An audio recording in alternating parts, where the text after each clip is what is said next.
Zuang melihat dengan mata saktinya bagaimana cara keluar dari tempat itu.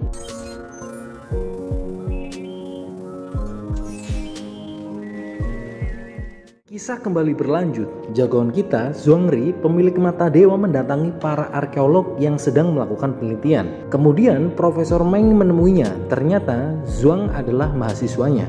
Kemudian dia menguji jika dia adalah benar lulusan sarjana sejarah. Profesor menanyakan, mereka sedang mencari makam siapa? Zhuangri kemudian menganalisis dari segi geografis. Dia menjawab, pastilah makam seorang jenderal yang meninggal di pertempuran. Ternyata memang Prof Meng mencari makam jenderal. Profesor Meng menggali untuk melindungi peninggalan sejarah. Zhuangri menanyakan makam jenderal Qi Yuan, tapi jelaslah makam itu sudah dijarah, kata Profesor Meng. Polisi Mia bertanya tentang penjarahan makam. Ternyata Mia itu mengenal Zhuangri. Mia mencurigai Zhuangri.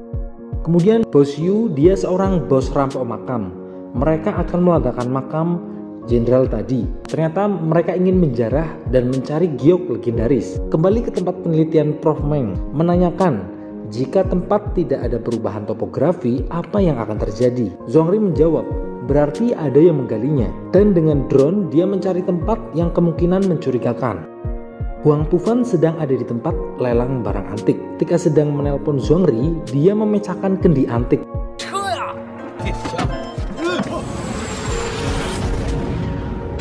Dan harus membayarnya. Zhuangri menemukan tempat yang mencurigakan. Lalu untuk memastikannya dia menggunakan mata dewa untuk melihatnya. Dia melihat ke dalam tanah. Memang ada yang mencurigakan. Dan benar, tanahnya telah digali. Huang Pufan datang ke Bos Qian.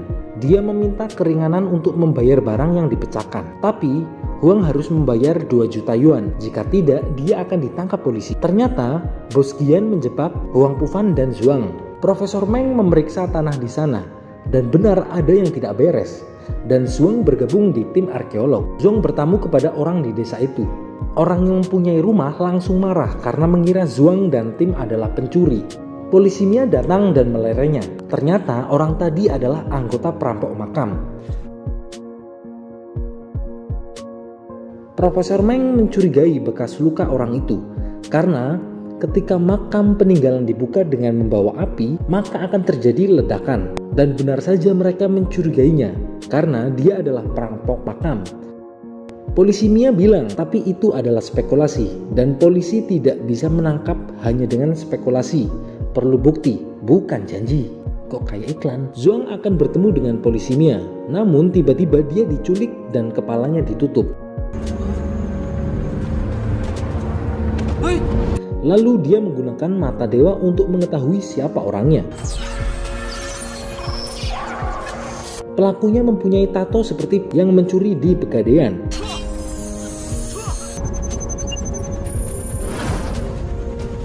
Polisi Mia membantunya. Beruntung Zhuang tertolong.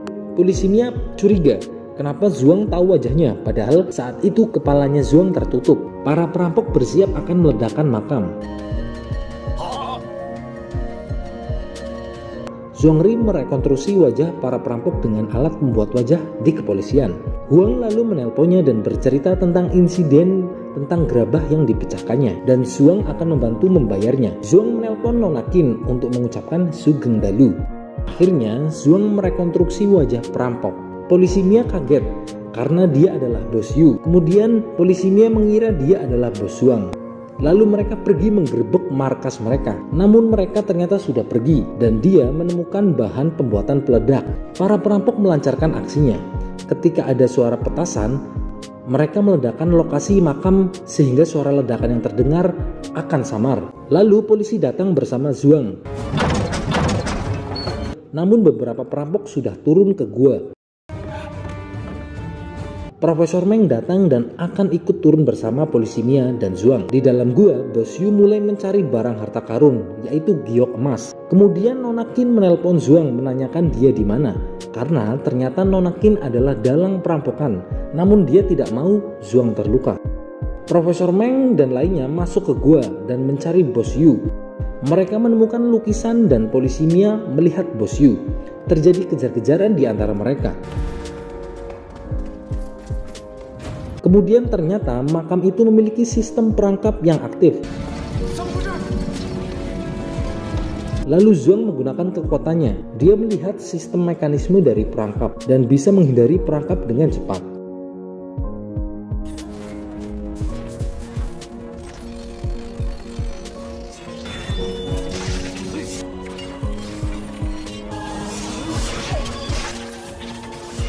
Bos Yu melanjutkan pencariannya. Zhuang terperangkap dengan polisi Mia.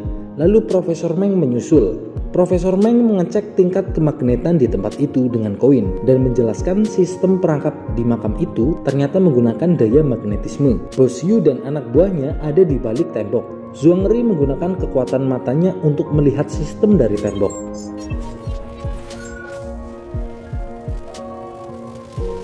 Dia menemukan ada tembok yang harus ditekan bersama. Namun itu malah membuat Zhuang dan Mia jatuh ke bawah. Mereka terlihat bingung di sana. Mereka menemui ada rantai dari atas hingga bawah. Zhuang meyakini ini tanda ada jalan menuju ruang makam. Zhuang berteriak dan tim profesor menyadari.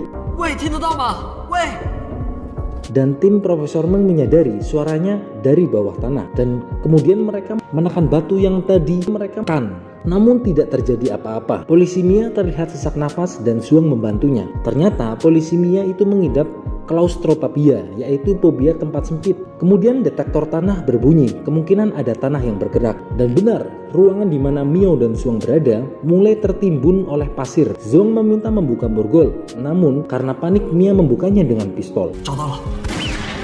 Zhuang melihat dengan mata saktinya bagaimana cara keluar dari tempat itu.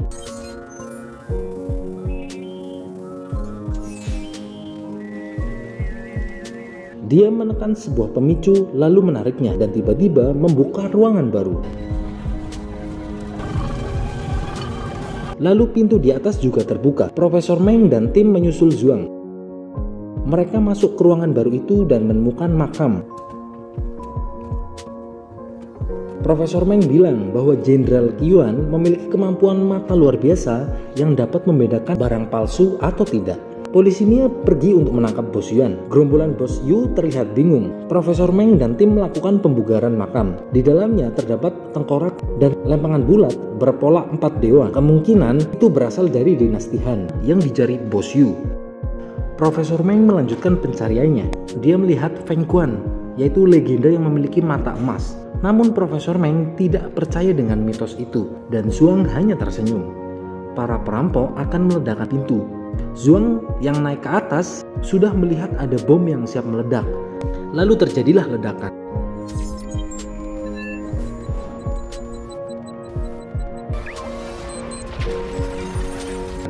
Beruntung, Zhuang sempat menghindar. Bos Yu akan menembak Zhuang, lalu Nona Qin menghentikannya. Profesor Meng menghubungi Mia dan Zhuang yang sedikit oleng karena ledakan, tapi masih selamat. Profesor Meng dan tim meninggalkan lokasi makam. Bos Yu kabur dari sana. Polisi Mia mencoba mengejarnya. Zhuang juga keluar dari sana. Bos Yu mencoba membaur di pernikahan agar tidak dikenali. Zhuang datang mencarinya. Karena akan dikenali, dia menyandera pengantin di sana. Lalu Zhuang pun menggunakan matanya untuk melihat isi senjatanya.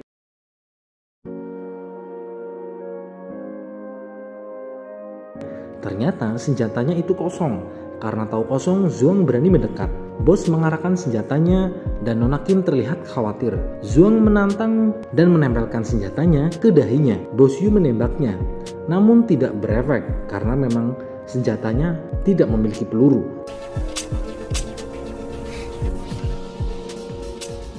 Mata dewa aktif lagi dan ternyata bajunya Bos Yu sudah dipasangi bom. Lalu kemudian terjadilah ledakan.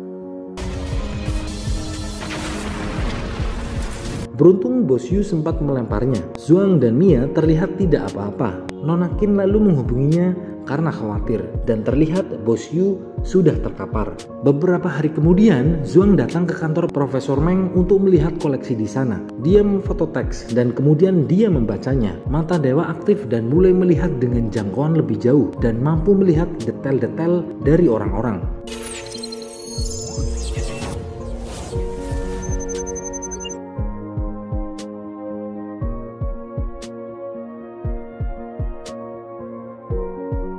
Begitu hebatnya mata dewa itu. Zhuang bertemu Huang yang sedang bersedih karena uangnya habis untuk membayar denda.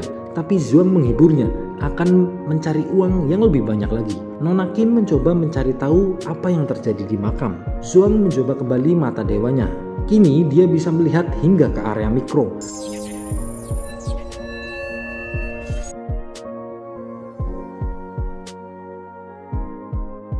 Dan tiba-tiba ada ledakan air.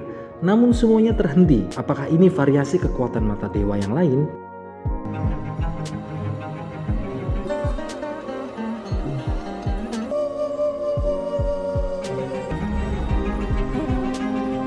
Ternyata itu hanya gambaran di masa depan. Lalu Zhuang melanjutkan membaca teks tentang mata dewa itu. Mia membawakan banyak apel. Lalu Zhuang disuruh mengeceknya. Namun Zhuang malah bingung dan apel itu langsung dimakan Huang. Mia ingin melihat vas yang seharga 2 juta, namun Mia mengejeknya. Kemudian Zhuang datang lagi ke pameran tempat antik milik Bos Qian. Lalu Zhuang ingin bertaruh dengan Bos Qian.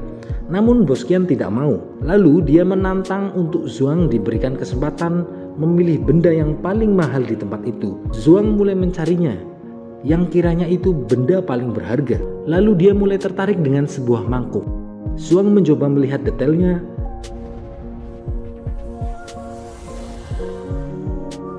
Dan dia kembali ke Bos Qian. Zhuang diberi 1 jam, tapi dia hanya butuh waktu 2 menit. Dan Huang menjadi jubir. Dia bilang semua barang yang di toko Bos Qian itu sampah. Nona Qin teringat pemberian patung jangkrik. Mungkin dia menyukai Zhuang, walaupun dia di sampingnya laki-laki lain. Zhuang melihat lagi sebuah vas dan bilang itu adalah benda palsu. Dia melihat patung kuda.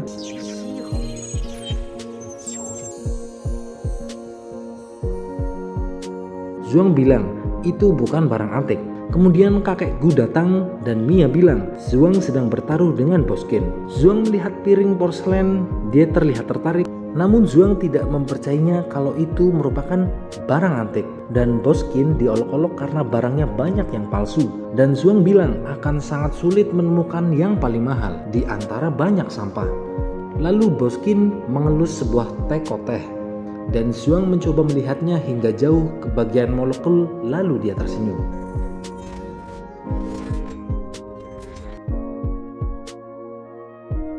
Oke, buat teman-teman, ayo kita kembangkan channel ini bersama dengan like, comment, dan subscribe. Dan tunggu part-part selanjutnya. Matur nuwun.